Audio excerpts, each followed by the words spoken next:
Hi everyone, Mrs. Mulvihill here, continuing to read One Crazy Summer, and we're on chapter 18, which is Expert Colored Counting, sorry. Bonetta and Fern figured that since I talked my way inside Cecil's kitchen, I should fight harder for other things, namely to have a television set in the house. It was bad enough knowing that our California vacation wasn't much to hang a back to school essay on. There was no Disneyland rides to write about, no Hollywood movie stars in a Safeway store to sign autographs, no surfing at the beach, or shaking peaches or plums from fruit trees in the backyard. There wasn't even a long lost mama hugging and crying at the airport. I soon saw my sister's point. The least we could have was a television set. Cartoons on Saturdays, funny shows after dinner, the evening news, and true crime shows for me. And of course, the Mike Douglas show 5 days a week because Mike Douglas always had Negro performers on his variety show. Outside of the flipper incident, we didn't fight over TV, which would mean less noise to bother Cecil. If she bought a portable TV set, we could put it in our room and she wouldn't have to see us for hours. Then it would feel like a real vacation. Watching hours and hours of Get Smart and the FBI without Big Ma making us turn the set off. Once again, I found my calm, steady voice and brought our demands to Cecil at our next sit down dinner. That's what protesters did. They brought their protest songs and their demands to the establishment because the establishment was in control. The establishment was someone over 30 years old who had the power.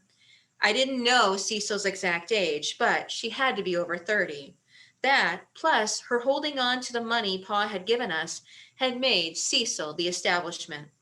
All we needed were some protest signs and an or else that wouldn't make Cecil mad enough to hurt us. Without an or else, protesters are just people with protest songs and demands who don't stand a chance of getting anything. The only things Cecil seemed to care about were her poems and her peace and quiet. The only thing we seemed to care about was our television set. Armed with that, I brought up our sole demand and stood ready with our reasons, as if my Safeway S were pressed to my chest. She said, "No one needs a television set." "We do," I said. "To catch our shows," Vonetta said. "Yeah," Fern said, "to catch our cartoons." "And the evening news," I threw in. "You could practically see the whole world on the evening news." "And Mike Douglas." "That's right, we want Mike Douglas." How else would we see Motown groups, James Brown, or Aretha Franklin?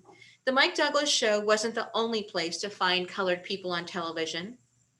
Each week, Jet Magazine pointed out all the shows with colored people. My sisters and I became expert colored counters.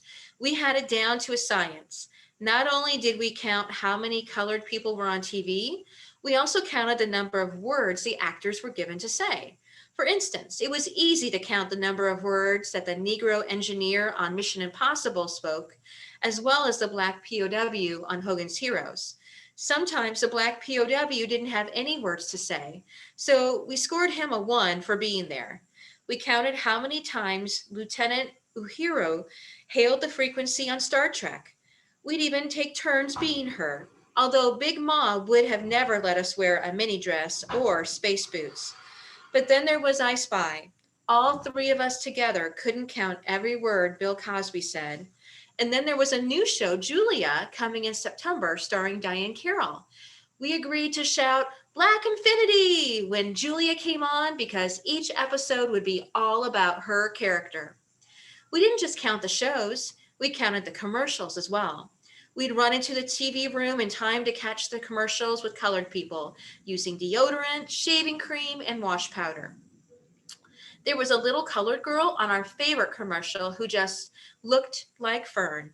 In fact, I said that little girl could have been Fern, which made Vonetta jealous. In the commercial, the little girl took a bite of buttered bread and said, "Gee, Ma, this is the best butter I ever ate."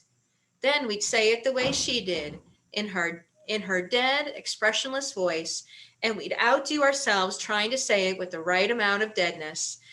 We figured that was how the commercial people told her to say it. not too colored. Then we'd get silly and say it every kind of colored way we knew how. We gave Cecil all of our reasons why she should have a television set in her green stucco house. We even showed her how it would give her peace of mind to do her work without us bothering her. To our reasons, the establishment said, television is a liar and a story. But we weren't ready to give up. The evening news comes on television, I said. That's all true because it's on the news. She grunted. And the weatherman gives the weather report. That's important. Another grunt. And the monkeys do the monkey, the ferns. Then Fern swung her arms up and down and bopped her head like a go-go dancer. Cecil made a what expression, flummoxed. Good old Fern. Fern had managed to completely flummox the establishment. And then we started singing our protest song, chewing away at her peace and quiet.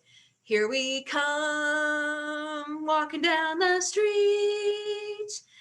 Just like Davy Jones, Mickey Dolenz, and the other singing monkeys. The next day, when we came back from the center, we found a radio in our room, the cord wrapped around its plastic body. It was a show enough, left by the garbage dump, secondhand radio.